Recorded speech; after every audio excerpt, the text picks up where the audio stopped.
So let's talk about our viewing patterns as TV viewers over the years. As this picture illustrates, and maybe I'm going a bit back, there was a time where we all would gather around one television in the living room to consume content, right? There were a finite number of channels. We were a very addressable audience. We were this captive group of people that was, we were very lucrative in terms of advertising and programming. And then not too many years ago, we became an audience that still watched in maybe one room, but we had other devices at play, maybe a tablet, maybe a smartphone. Well, times are changing to where the viewer today has almost infinite choice of the kind of content they want to watch, and they want to watch it on the screen of their choice, wherever they are, at any time. It's a very complex problem that we're beginning to solve in this space, but the notion, the takeaway here is that viewing patterns, viewing experiences are both changing at a rapid pace. So what is the new normal? It's this little guy. It's the millennial that you've heard him called, right? The Generation Z viewer. In fact, you might even argue that the millennial is post-Generation Z. But it is someone who is not likely to default to the largest screen. So in the last couple of years, we've heard people talk about primary screen or second screen. And I'm here to submit to you that that primary screen will vary depending on the viewer, right? The 14-year-old, the 17-year-old, even the 20-year-old may not and will likely not always default to that 50-inch screen in their home, right? So we've got to reach them in other areas, and that's what we'll get to. They may never watch a sports highlight on SportsCenter, right? So for I can't single out just guys, but for people in this audience who've watched SportsCenter over the years, that may be a very startling fact. But I'm here to tell you that I've talked to media brands, even outside of ESPN, who are very concerned about the fact that today's 15 or 16-year-old boy or girl may never watch a single episode of SportsCenter. The reason they don't have to is they can consume that content elsewhere, right? So that's what formulates the social strategy that we're touching on here. And this consumer, these viewers at the middle and the lower end of the spectrum are consuming content today in new and very disruptive ways that are different than the ways that we've seen just in the last couple of years. And I'm talking primarily about content that's generated by the 3- and 4-letter networks we're familiar with, but you also have to include in there the new content from the MCNs, right? From the full-screen medias, from the demand medias, and even Vine, even though you can argue that that content is too short to kind of lump into this discussion. But we've seen radical shifts in viewing. So again, to revisit this, yesterday we had most viewing that happened in one room. We had a finite number of channels, 4, maybe 5 or 6 if you're counting on 1.5 hands. Very addressable audience. We were all in one room. We all watched one screen. So ad rates were astronomical. And there were just a small number of ad networks and exchanges back then, right? So we were a very addressable audience. Today, we're providing experiences, and as consumers, we're watching content on screens of our choice, on our size, and in locations that we want. There's an exploding number of channels. So independent of the MCN discussion, we have more channels than we've ever had access to before as a viewing audience. We're a highly mobile audience, so we're everywhere. We want to watch the content wherever we are. So the CPMs vary greatly by content type. You may have heard the term before, and I'll reiterate it here. It's a hits-driven world. There's a reason that NCIS is the most watched show on television, because millions of dollars go into scripting it, casting it, shooting that piece of content. So it still costs a good amount of money to make content, and it will continue to be so. It's a hits-driven world, but never before have we had access to more content in any place. And now we have more ad networks and exchanges. So ideally, even if the content isn't of an NCIS type of show, it's something that's created by a viral video producer, for example, we have more places that we can serve ads around it and monetize that content. So think about these two massive brands. We've all heard of them. Who here's on MySpace? I'm just kidding. But the two largest social networks that all of us have heard of have massive audience appeal, right? We're talking millions and millions of viewers. There's a reason why All of your favorite brands and all of your favorite channels and networks are building entire portals on Facebook through which they distribute their content. The audience is massive. You don't want to look at these audiences and think, what they're taking away from my website or my application. That's a bit of a fallacy, and I'll touch on that here in a second. So massive appeal, though, but you have to be very thoughtful about how you get your content to these destinations. There is a science to it. So with Facebook, we have the new video API. So about a month ago, at their F8 developer conference, they announced this new Facebook video API. What that meant for infrastructure providers like Anvato was that we had to prepare the content in a way that they specified and hand them that file for them to process on behalf of our media entertainment customers. And what that means is that the content will live in the feed in a way that's easily consumable by the audience. It might mean in the future that there is some sort of ad share, some sort of revenue opportunity. Again, I'll leave that to Facebook, but I think that's probably the logical hypothesis, is build audience and then drive ad revenue. There were a selected number of vendors approved, so not everyone is supporting this, but it is very important, because they're about to enable things that I think are interesting not only for Facebook users, but also for media brands publishing that content. For example, if NBC Universal is distributing content from tonight's Jimmy Fallon show, and let's say that Tom Hanks is on, for example, in that submission to the video API, we'll enable NBC to tag Tom Hanks in that piece of video. So when that content is syndicated, any of you in the audience who follow Tom Hanks will see that clip in your feed. So it increases the audience exposure, and again, one would assume down the road, building that audience, the ad revenue potential as well, which plays into the monetization strategy. So that's not to say that you can't publish video today to Facebook and it won't play, because it will, but there is now the new norm, the new way that they'd like for this content to evolve. And as a workflow infrastructure provider, we're very keen to make sure that we help them with that vision. Oh, there's my Tom Hanks reference. Sorry, I jumped the shark there. Again, MySpace. Just kidding. Okay, so and this is how that representation will look. Tom Hanks living in that feed, right? Larger exposure for the NBC brand across the Facebook audience. Again, we're talking millions and millions of viewers. So Twitter, a little different, but still similar. We're using what's called Twitter cards on Twitter so that video lives in line in the feed, so that as you see here, when we syndicate content on behalf of a media brand, it lives in the feed, so that, again, the millennial I referred to earlier can see that content right in his feed. He can click and it plays.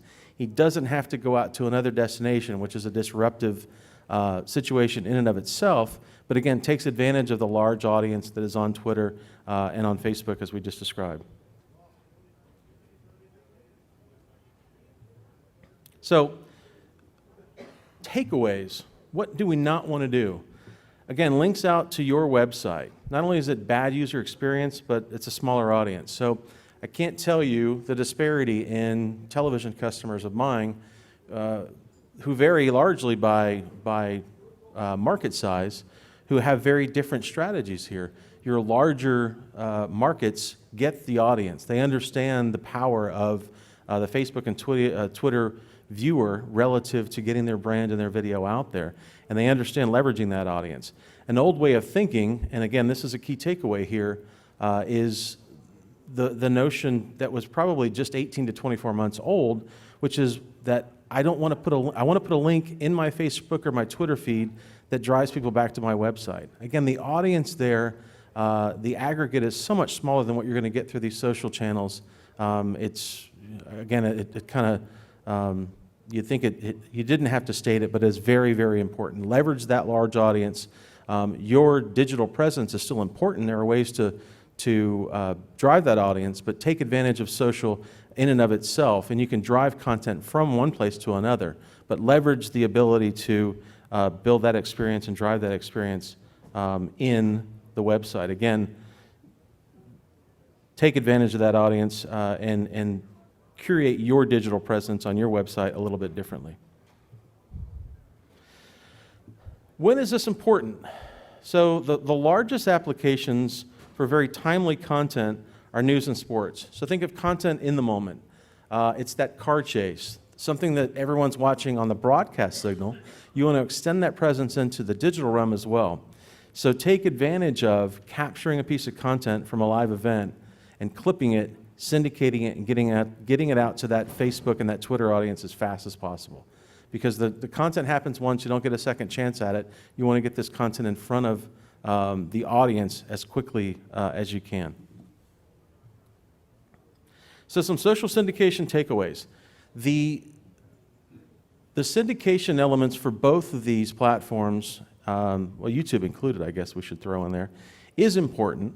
But the most robust and the richest applications are going to be with live sports and news. If you operate an infrastructure that has that content, that's the most valuable content that you possess. So think about social syndication strategy very carefully as you bring that content to market. Again, larger audience in your brands, and it's going to continue to grow.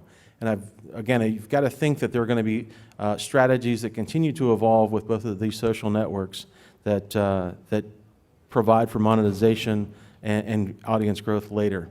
Inline viewing, again, is critical. Letting those people watch this content in their feeds without disrupting that experience and taking them out to another site, into another tab, disrupting that video playback experience. Because, again, last but not least, the monetization strategies we'll be developing, and you want them to stay in that player so that we can deliver ads to them in that player experience as it happens in the app or in the browser.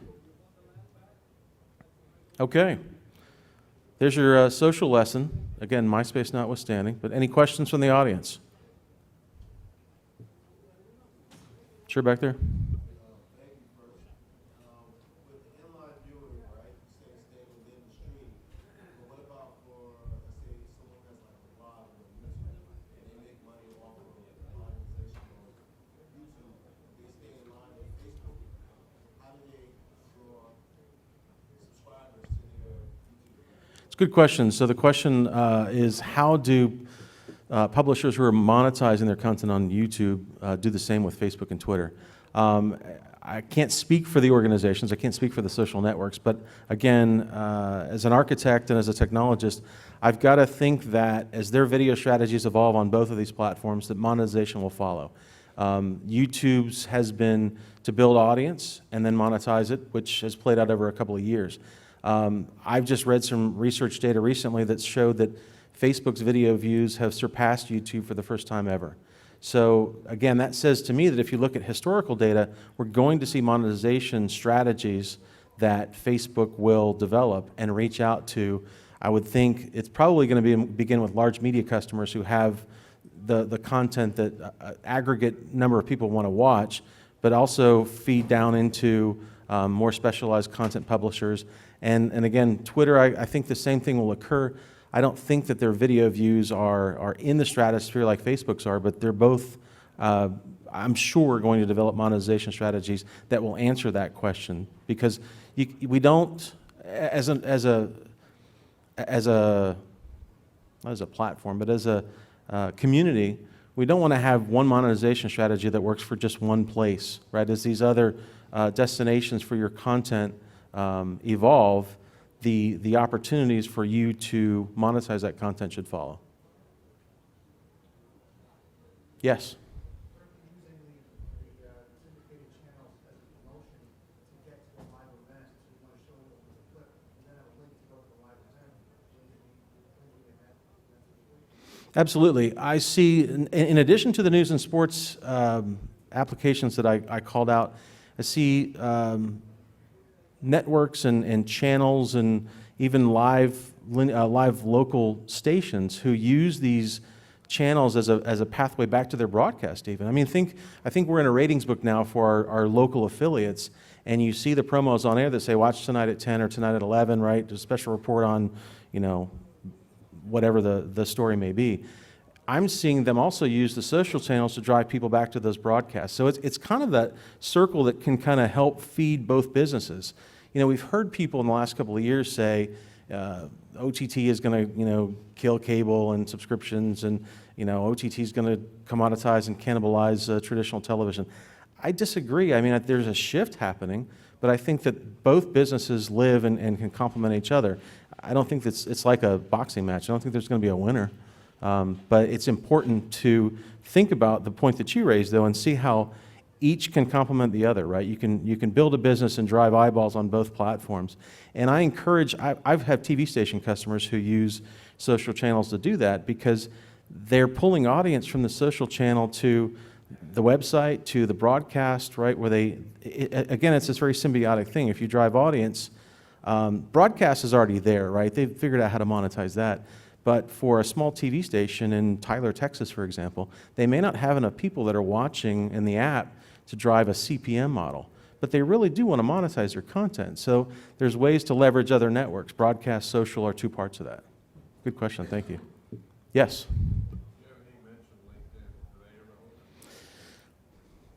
That's a good question. So the question is LinkedIn relevant in terms of video? I don't have any channel-driven organizations, broadcasters, cable, who are looking at LinkedIn as a video destination. I think LinkedIn as a business is focused on professional networking and sharing content relevant to those in your network. I myself have shared a couple of video clips on there, but they generally live off their network. They don't play there. And I think that's just a strategy that they've taken. I don't know that it's right or wrong. It's just where they are today. But they're building a huge network as well. I mean, you could think that they could flip a video switch on and be relevant to their network as well. Yes? Boy, you want to get me started on that one? I actually was quoted in USA Today a week ago about the fight. I think it's a very good question. Thank you. The question is about Meerkat and Periscope. Unrelated to social networks, so this is kind of off topic, but I'm happy to answer it. Very disruptive, very, very interesting. I think they face a challenge in the next several months, or year-ish, we'll say, with regard to piracy. They are going to figure out very quickly that these big media brands don't appreciate when people provide their content for free. So if you're live streaming Game of Thrones from your living room, or if you're live streaming an NFL game this fall, do it at your own risk. I don't think it's going to be as severe as downloading illegal music to where Verizon will send you a cease and desist, but I think something's got to give, and I think that they're going to be forced, Meerkat and Periscope, into some sort of way where they work with content aggregators and providers to maybe forensically watermark that content. So if you're streaming Game of Thrones, there's something in that broadcast on HBO that you don't see that signals the network providing that video to shut down that stream or send a takedown notice to Periscope so that they have to do it, or Meerkat as well. Piracy is going to have to be circumvented in those cases. That said, I think what they're doing is very interesting in offering, behind-the-scenes views at how shows are created, or your local television newscast, or whatever the scenario is. That's cool and that's good for us as technologists, as consumers, as people who geek out on this stuff. But with regard to enabling piracy, that's a big challenge for them ahead. Anyone else? Boy, I dropped a hot sports opinion and quieted the room. Thank you for your time. I hope it's been helpful, and I hope you have a good rest of the show.